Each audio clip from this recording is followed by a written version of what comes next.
Alright, ladies and gentlemen, I hope you're all doing well and welcome to this bounty attempt. So here on the left-hand side, we do have Hitman Hippo, who's going to be making an attempt to win a game with the Magistrate in the top 4 of a tournament. So this is a semi-final match, and if he does win this, he's going to be unlocking a custom avatar on Total Tavern, which I'll be making, which of course is going to be the Magistrate, which will be pretty sweet. So we're very excited to see this. The Magistrate, obviously on paper, does look pretty good. Like, his buffs are solid, right? He's got the targeted melee attack buff. He's got the targeted melee defense buff. He's got some decent utility, as well as a firepower buff for, like, Iron Hails. I always felt like he's, like, on the edge of being decent, but obviously, compared to the Dragon-Blooded Lords, is a bit of a meme. And oh my god, he went all the way. I think the Lantern was one of the stipulations that he had to be on the Lantern just to make it extra haggard. So yeah, I'm super hyped for this. So this is going to be a match, like I said, Hitman Hippo and House Cat of War. It is an RTK Civil War, and let us see if he's going to be able to unlock this avatar. So we got Jade Warriors in the front. Secondary row is going to be Iron Hails. Obviously, Iron Hails to counter Pterodons, to just pretty much counter anything that they can effectively shoot, right? These things pack a serious punch. They do have some line of sight issues with like ground-based infantry when they're engaged with like Jade Warriors, but with good angling and like leaving openings in your formations, you can get some decent crossfire for sure. We got Spheres in the back. It is going to be an Alchemist as well. Oh my god, he is going full ham with this. Look at this. He's got the Alchemist with the Elixir of Iron Skin, as well as the Alchemist Elixir of Puissance here, which is going to be giving melee attack. Oh my god, this build's wild. So those buffs actually could be pretty good on like a Long Marauder. And also we got a Whooshing War Compass in the tree line. Dude, this is yeah, man, if he wins with this, that is not only going to be impressive, but he'll also certainly be very worthy of the avatar. Over here, for the Great House Cat of War, going to be coming in with Saurus Warriors, as well as Red Crested Skinks. Red Crested Skinks, an amazing choice against Cathay Infantry. Cathay Infantry have pretty terrible damage output in general, so the low melee defense of the Red Crested Skinks doesn't really matter that much, because Jade Warriors have literally 24 melee attack. Let's see if I got it right. I still got it. Oh, wait. No, it's 28. It is 24 base, all right? It's 24 base, if I'm not mistaken. Let's go ahead and double check here. So he's got 28 melee attack, and I believe he is going to be getting 4 from the Battle Harmony. Yes, so their base is 24, but you know, you guys get it. We're close. Jade Lancers on their way up. Iron Hail Gunners, they are going to be cruising, and now we see the Magistrate open firing here. And I believe they do have the spotter ability, if I'm not mistaken. So he's got Always Flying and Eye of the Dragon. So he's able to spot things in the forest at twice the distance. So there's so much potential for Lanterns. They could be so cool, but CA just made them so incredibly haggard, which I guess is part of the charm. That's really is part of the charm of Total War multiplayer in general. There's so many janky things that have just literally been broken for like 4 years, like Gotrek still not healing himself with his passive, and just weird things like that. But, you know, that's the spice of life that really keeps us going here. So is this gonna be? Oh my god, he brought his Slan Mage with high magic to blast the Magistrate. Wouldn't it be funny if the Magistrate literally just got killed and did nothing the whole game? And then he just unlocks it and didn't even use the Magistrate. But you know what? The Magistrate's taken that like a boss, and he will be pulling back at this point. Is Cathay doing its usual thing? Usually Cathay just loves maps like this where they can just defend 2 objectives with an entire formation-based army. You see Jade Lancers charging into Saurus Warriors, and it's pretty cost-effective. Jade Lancers and Saurus cost the exact same, so if they can do more HP damage than the Jade Lancers took, that is certainly a victory there as they continue to try and wear them down. Harmony is active on most of the army. The Iron Hails could be a little bit further up to give Harmony to the Jade Warriors. You can see, like I said, their base 24 melee attack here is at the ready, and it looks like the Lizards are going to be doing a bit of a big flank here as the dreaded Whooshing War Compass does lie in wait in the bushes. So going to be trying to drop some of those sweep bombardments. We'll have to see. Jade Lancers here, cycle charging in. Really good stuff here from the Hitman Hippo. They, of course, have good armor, so Saurus Warriors will be struggling against high armor values, and I am just waiting for that sweet Whooshing War Compass, as we do get the Righteous Lances of Wei Jin in here. So this is what's going to happen. He's going to move into the middle of the infantry, and then he's going to use the Whooshing War Compass's ability to really just drop some big thunder here. And what spells did he have on the Alchemist? Alchemist is obviously a metal caster, and I believe it was in the trees. So the Alchemist has Searing Doom and Final Transmutation. All right. Oh my god, is this really going to happen like this over here? It looked like there was going to be a big infantry blob. The Righteous Lances could do some big work, and we get another Tempest going down. But you know, with this Magistrate, he's no stranger to tough weather. As he, and speaking of, I just watched this movie with Gerard Butler. I think it was on like Amazon or something. It's called Plane. Awesome movie. If you guys haven't seen it and you just want some, comfort action movie, it's great. On the far side, Jade Lancers cycle charging, getting some good work into these guys, and we do have Apotheosis going down, healing up the Saurus to mitigate some of that damage. Now, the Saurus, of course, will get into the spears, and oh yeah, the Whooshing's coming, but yeah, obviously, House Cat of War and Hitman Hippo both are very strong top leaderboard players, and they're not going to be falling for such tricks. But we do get the rear charge in, Righteous Lances of Wei Jin, big charge bonus in the back with 75 into the Saurus Warriors, big armor piercing values as well, so certainly going to be punishing through the 60 armor that we do see from the Saurus. In the front line, Comet of Cassandora going down. Huge shot right there. Nails those Saurus Warriors as the Iron Hail Gunners continue to put some serious firepower into the Chameleon Skinks back here with the Jade Warrior lines just kind of holding. Objectives owned for Grand Cathay right now, but it looks like the Lizards are going to make their push as we see the Saurus and the Red Crested Skinks moving up. The Slan continuing to drop Tempest here. Well, the Magistrate governs from above. So did he bring his buffs? The Magistrate does have the range buff and the defense buff. Okay, that's pretty cool. Looks like in the backfield, we do get the Alchemist Elixir of Iron. Oh my god, 120 armor on the Iron Nail Gunners. Holy shit, they're basically like Chosen. They have like 40 melee defense too. Okay, there's some pretty sweet tactics going down here. Peasant Horsemen with a ton of chevrons and the Righteous Lances able to sweep up the backfield while the Magistrate shouts battle orders to his troopers on the ground, buffing them and inspiring all in the old world. It looks like there's going to be another comet coming down. I think it's going to be a Comet of Cassandora from Ye Olde Wujing War Compass. And Jade Warriors just holding strong. Man, the Wujing really doing some solid work. And now we get the big guns coming in from the Lizards. It's going to be the Clossodon Hunters. Clossodon Hunters could get wrecked super hard by the Iron Hails. If he's paying attention, those Iron Hails could just turn and start really putting a ton of DAC into them. But it looks like they're more focused on the infantry. Whereas in the backfield, we see continued fighting with Peasant Horsemen and more Peasant Horsemen who are rocking a ton. Triple silver chevron, and wow, look at that. Their stats are 37 and 40 when their harmony's active. That's actually really good stats for those horsemen. Now up in the sky, Righteous Lances versus the old Colossodon. You don't want any of that. Righteous Lances just want to run, and this is certainly very precarious for the Magistrate. We could, of course, see the Colossodon Hunters come in and really punish the Magistrate. Probably going to see some ground-based forces, and the unfortunate thing is the Magistrate cannot land. The Blimp has no ability to go to the ground, so Colossodon could really do some nasty work here. Back in the front line, Cathay's holding well. A lot of the Lizard army is kind of bouncing off them. They're holding this objective. On the other side, it's a little bit more precarious. Jade Warriors battling Red Crested Skinks with Harmony support. They're able to actually trade well there because that's a big stat buff. You get the Banana Salon moving in. The Iron Hail Gunners are being slightly inundated by some of the Red Crested Skinks, but they could turn and shoot. Now back to the real action.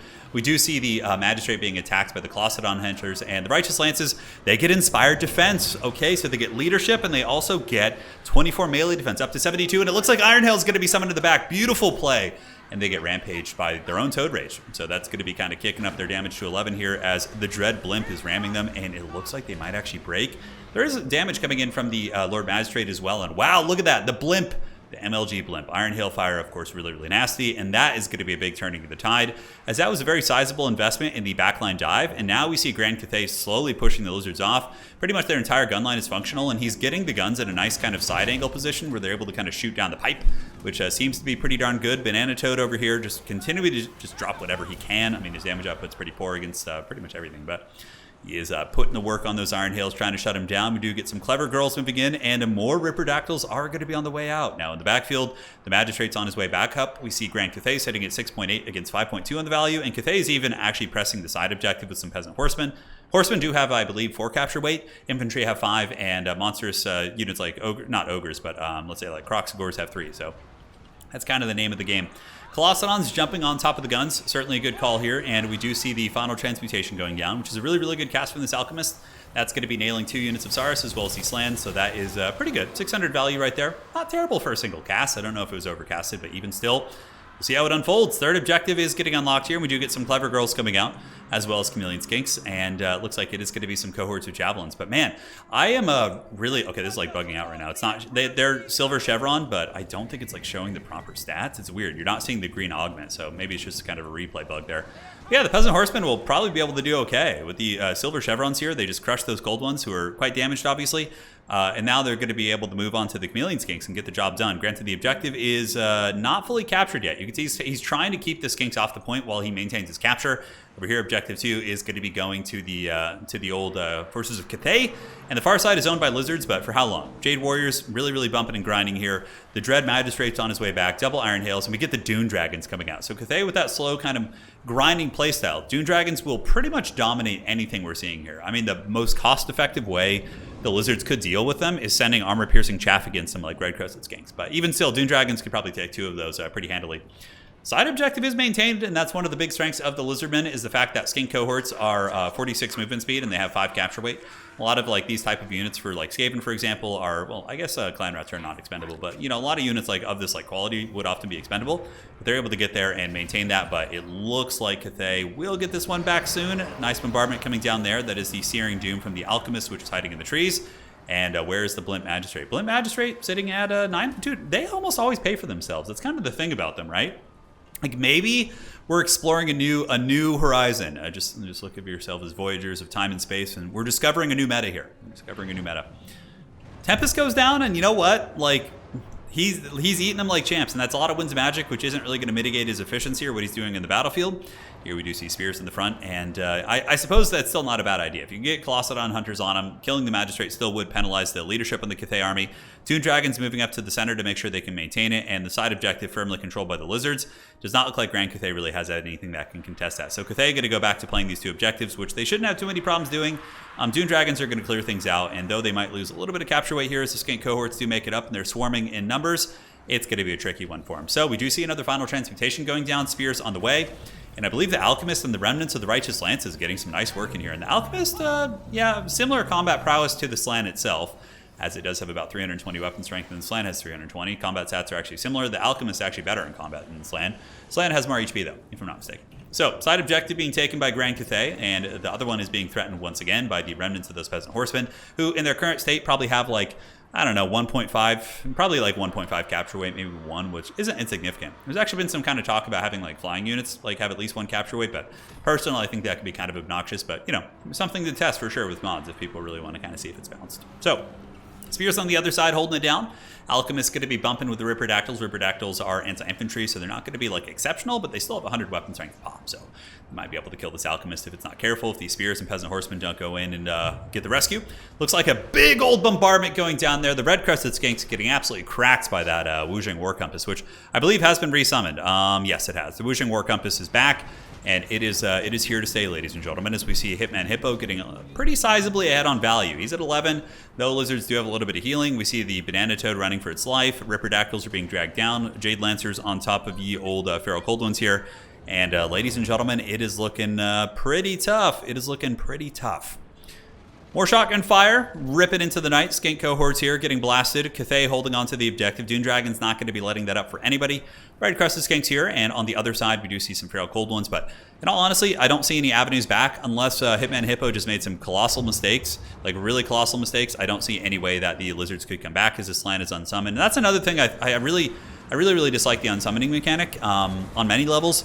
Understandably, it's necessary for the nature of the game mode, but I think it's so weird. I think there should be a longer delay, like, I don't know, maybe like 15, 20 seconds or something. Maybe, you know, because it just casted Tempest and then it disappeared. Like, your opponent should have more time to go after your lords. Like, it's really strange when, like, there's 2 flying lords fighting and they're, like, right next to each other, and one of them just disappears because it was able to get out of combat for, like, 2 seconds. Like, that needs to be changed 100%. It's just, it not only does it kind of ruin immersion, but it's just kind of a lame game mechanic in my opinion. But I don't know. Let me know if you guys agree in the comments. Over here, we do have Iron Hill Gunners pulling back and the Cold Spear Riders moving across. And Iron Hill's going to be forming up ranks to try and put some firepower into the Spear Riders. But the Spear Rider's not going to do much against these infantry. There's, the Wuzheng timing bombardment. Oh my God, is that actually going to hit? Oh my God, is that a timing comment? I think it is. Wow. Okay, that might actually hit. It's going to be close and... okay, just barely missed. If it had been like right on top of the Gunners, that would have actually been pretty funny, but it would have wrecked them pretty bad. Wuzheng going to be doing your End and Thunderbolt right here, which is a pretty good spell. You'll see it will... oh no, Searing Doom. Okay. Oh wow, that Searing Doom was great. Oh my goodness. Iron Hill's coming from the other side. Middle objective looks like the Lizards might be able to flip it, but it's only temporary, so the Doom Dragons are going to be able to get that back. Wuzheng War Compass getting harmony from some of these guys. The Wuzheng, look at its stats now, 37 melee attack. This thing is here to stay. Any pressure on the backside, we do see a single Jade Warrior heading over to that objective, and a single Jade Warrior can definitely take a couple units of Skink cohorts. We do see the forces of Grand Cathay being ahead, but Cathay could still lose the game if the Lizards are going to be able to maybe bounce between the 2 points and get some sort of a lead, but I really don't see it happening.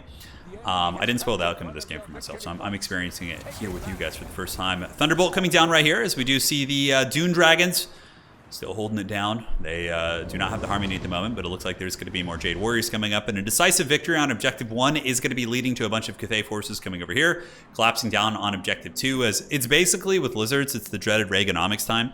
They're just going to be the trickling in units out of desperation. That's kind of what happens when you're behind on value. It's very similar to like Company of Heroes. When you're super behind, you're just kind of like trickling units out, and they're just kind of getting mowed down by a bigger force. This is, in many ways, very, very similar. Some more dudes on the way. Banana Slan is gone. We can do a little bit of fast forwarding because, in all honesty, guys, I don't see any way that this is going to go for the forces of the Lizards. We do see some more Feral Cold Ones coming in.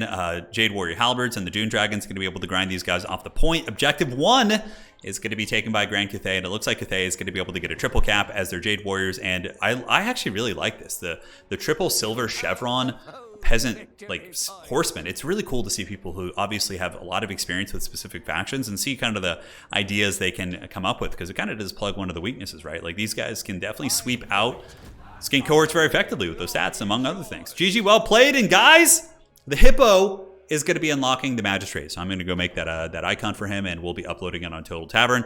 So big shout out to the Hitman Hippo, man. Awesome game. GG, well played. We'll see you guys on the other side. Let's take a look at the stats. 1,200. Iron Hails obviously did quite good. At least a couple of them did. 900, 1,200, 1,200. Yeah, on Iron Hails, solid. Peasants, though, man. 1,300, 700. 700 here for the Lizard Army. It's kind of tough. A lot of infantry. The big stopping power pieces were the Ripperdactyls and the Pterodons and all that stuff, or the Ripperdactyls. And they just they didn't do so hot. So that was really the big downfall of the Lizards. GG, well played, guys. See you next time. Take care of yourselves, and hopefully enjoy that bounty.